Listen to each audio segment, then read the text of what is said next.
to computer. Okay. All right then. Well, my talk is supposed to be about the comfort zone and getting out of it.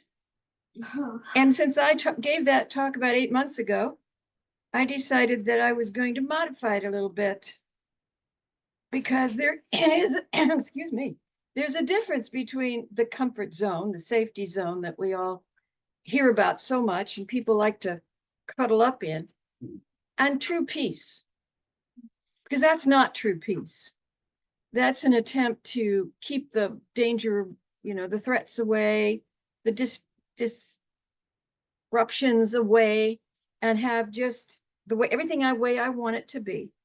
This is sort of the comfort zone we're talking about here.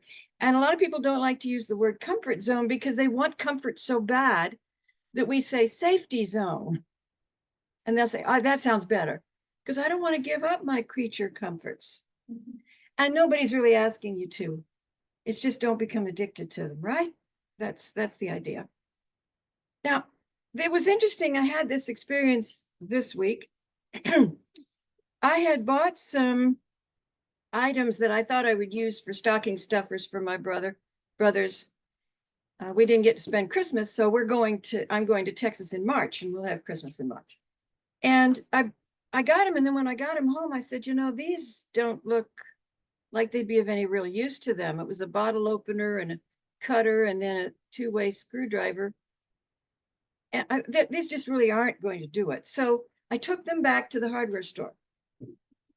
And they graciously gave me my money back, or put it back on my credit card.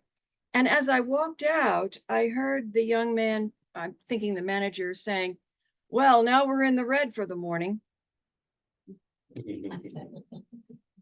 And I kind of felt bad because I'd almost felt like I should keep them even if I can't use them, but then I went ahead and took them back anyway. But I thought I wanted to turn around and say, but sir, you need to focus on abundance. You need to focus on people coming in and changing this around and turning you back into the black. Bemoaning the fact already at 11:30 that you're now in the red isn't helping you any. But I thought he doesn't want to hear a lecture from me right now, since I'm the one that put him in the red at the moment. So I went on out thinking about it, and I shared it with my my therapist the next day. And she said, oh my, no, he should have started praying right away. She said, oh, anytime that I'm getting low for the week on things, I will start praying and say, God, I need at least 4 more people to come in the door this week. I need at least 4 more massages to, be happy. And she says, then I don't worry about it anymore, and they always come in. And I thought, yeah, I mean, that's working the thoughts. You're seeing people coming in, you've decided lead at least 4, and then you let it go. It's part of the treatment process, right? You see what you want, you thank God, and you let it go.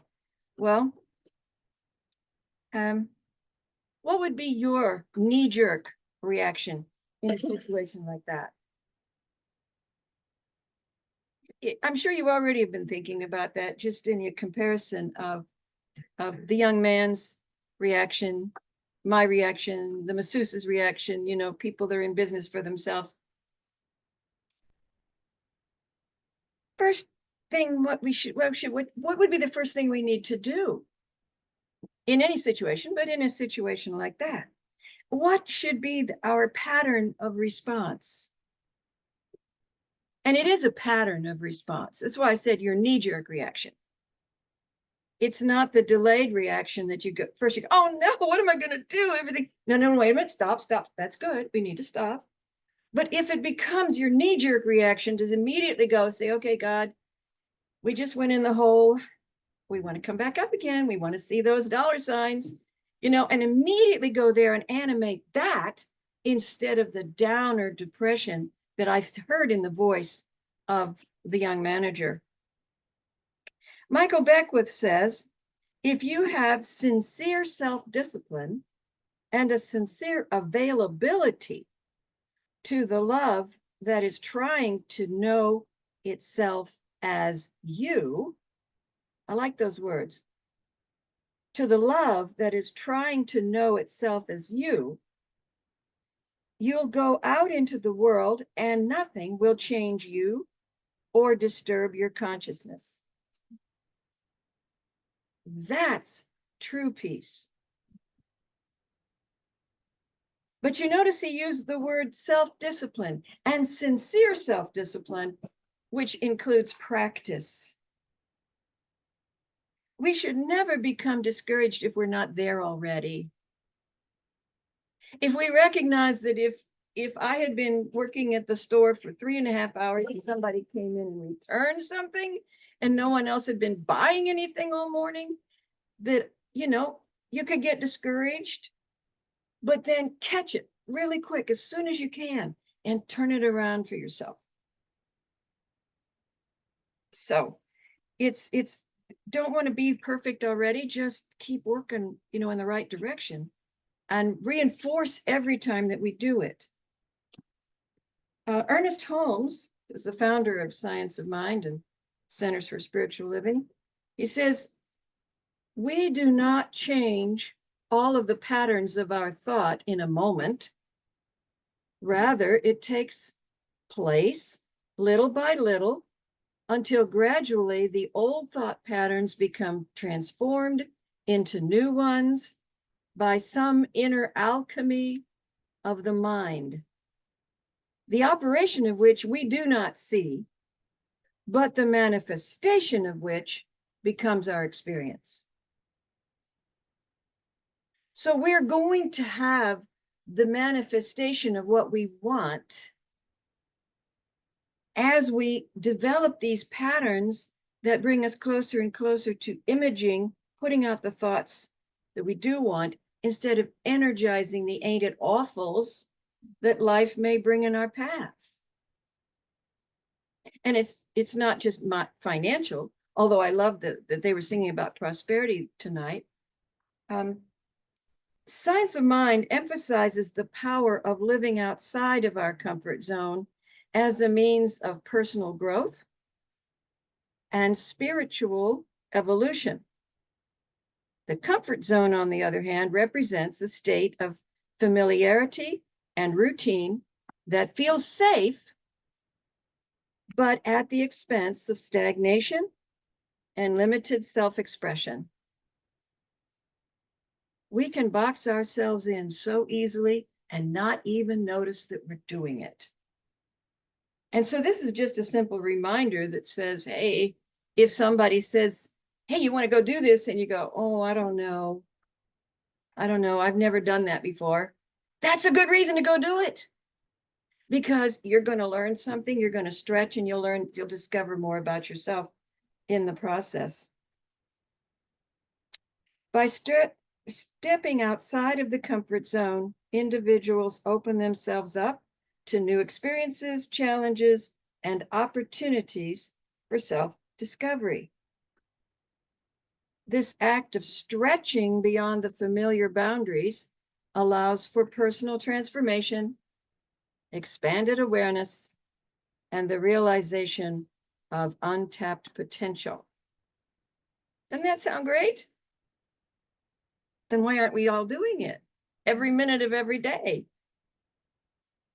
There's some reasons that with this topic comes up every year, because it's such a human thing to want to avoid discomfort, to want to avoid what we might perceive as a threat, to want to avoid situations where we're not already perfect. People will say, I don't dance. Well, everybody can move and dance to the music. What they're really saying is, I don't dance well and I don't want to look stupid out there. Hey, who cares? Dance like nobody's watching. That's a song we've sung before. What this actually gives you is more resilience, because the more we stretch when it's more or less safe, the more we've built up some muscles to when something happens that could really knock us over, we don't go as far. We have this added cushion of resilience with our own being and trusting in ourselves. So why aren't we all out there busting our boundaries and trying on new things? Is it simply overcoming inertia? Is it just saying, oh, I don't wanna? People are really getting into that with the since the pandemic. You want to go to the concert down there? Oh, I don't know. I can watch it on TV when it comes. Do you want to go to the party? Well, it sounds good, but I don't know. I don't know what I talk about to people anymore. I've heard people say this. I've heard them talk about it on the radio. I've heard them talking about it on TV. It's becoming a pandemic of its own, where people would rather stay home in their comfy pajamas or their jeans and a t-shirt rather than get out there into social situations. So overcoming inertia would be one thing that would keep us from getting out of the comfort zone. Maybe it's fear. Do we perceive danger out there? Real or imagined? I mean, those what ifs, right? Those terrible what ifs. What if I told him I loved him and he turned away? That's a real anxiety producer, isn't it? But you'll never find out if you don't do it. What if I quit my job and I can't find a better one? Well, now we're halfway into imagination, right? You could say, what if I quit my job and I found the best job I could ever hope for?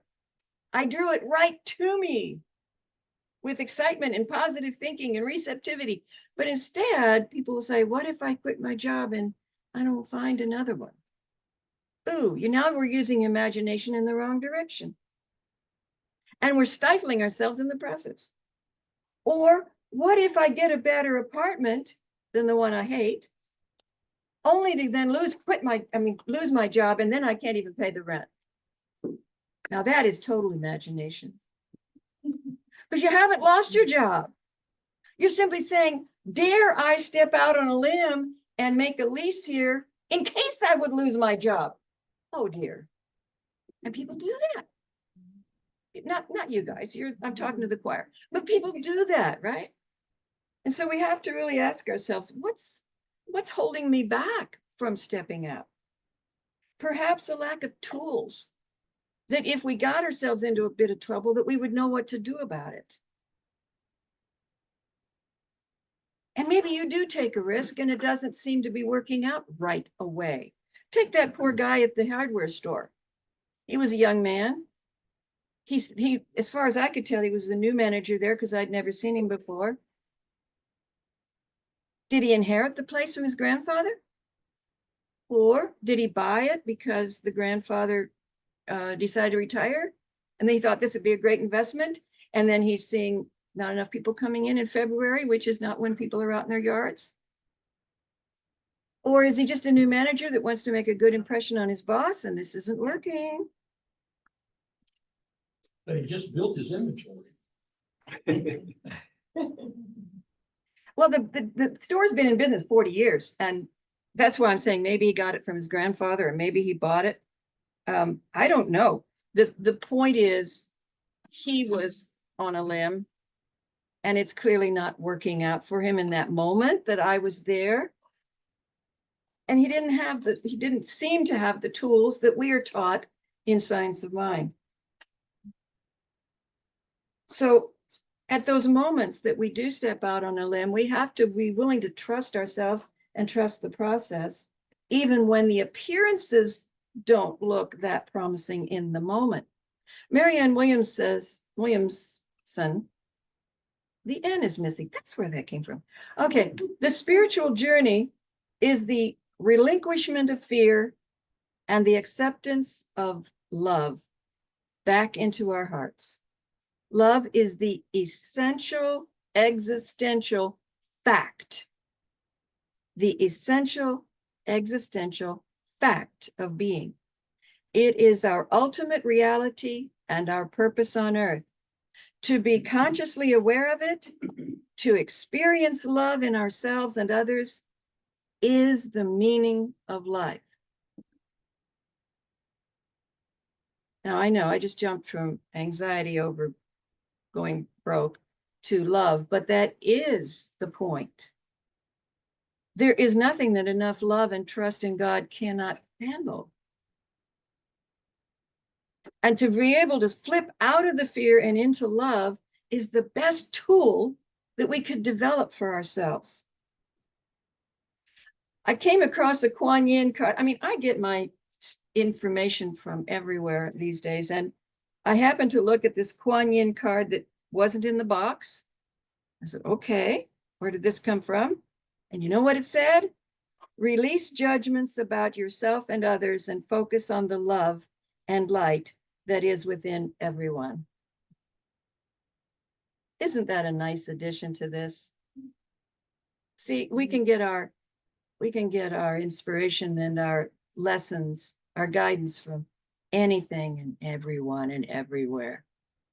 It's amazing where it can come from. So what is our pattern of response? We have to practice trust. We're going to step outside our quote unquote safety zone and reach for something more that stretches us and allows us to become more of who we are truly. Then we have to practice trust and positive thinking and stuff like that. Practice it so that when something big comes along, we've got muscles. We've got spiritual muscles all set and ready to go. It's a pattern of response that Ernest Holmes was talking about. So, in the Course of Miracles, there's a lesson that says, I rest in God today. I rest in God today. We ask for rest today and quietness, unshaken by the world's appearances.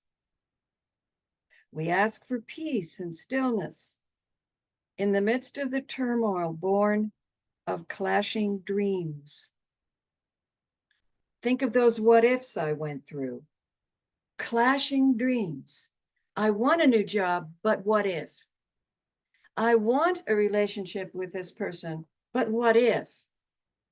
I would really like to have a new apartment, but what if? Those are clashing dreams within ourselves, and they can cause a lot of discomfort. And they don't have to. They don't have to. We just got to get them all lined up together. I rest in God. This thought will bring to you the rest and quiet, peace and stillness, and the safety and the happiness you seek. I rest in God. This thought has power to wake the sleeping truth in you, whose vision is beyond appearances, to that same truth in everyone and everything there is. Here is the end of suffering. Here is the thought in which the Son of God is born again to recognize himself, herself, as we truly are. That love and light that is in all things, including us.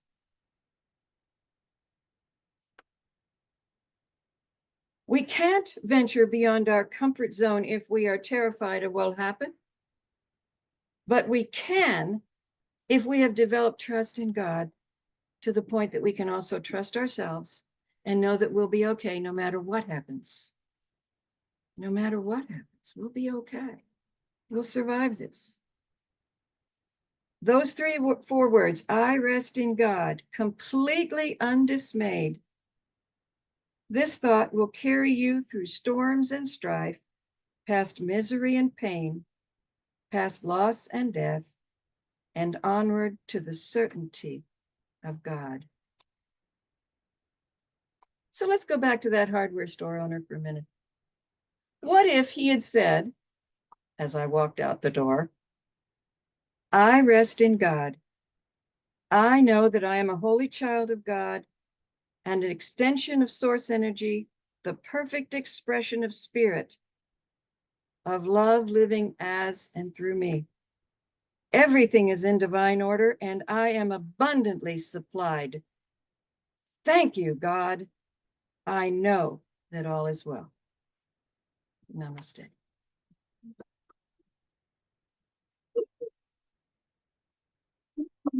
So now we have to turn that off. And then we'll have our conversation.